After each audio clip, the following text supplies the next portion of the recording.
This is what's called chunking, right? There's some people out there that kind of coin it velocity banking, but originally, I would say centuries ago, it was called chunking. Probably decades ago, it was called chunking. So let's say you start off with a $100,000 mortgage. You got a $10,000 personal line of credit that has currently got a zero balance.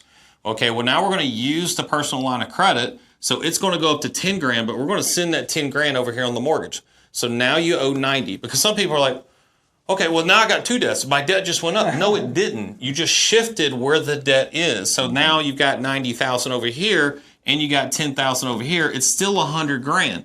But now what you've done is you've transferred a portion of this inefficient debt over to a debt tool that can now be more efficient to you. Yep. So what do you do with the 10K? You treat it just like your checking account. Let's say you're making $5,000 a month, $3,000 worth of expenses.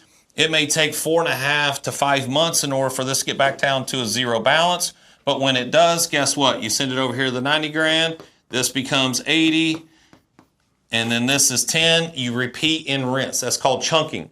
Now, at some point, it might make sense for you to call the lender over here, say you take it from 100 down to 40, and say, I would like to recast this. That way, the minimum payment on the mortgage drops significantly, which opens up more cash flow positivity. So instead of you having $5,000 income and $3,000 expenses, maybe it's $5,000 income and $2,500 of expenses, which means you decimate to 10K instead of 4.5 months, maybe 3.75 months. So you're speeding up the process to knock this down.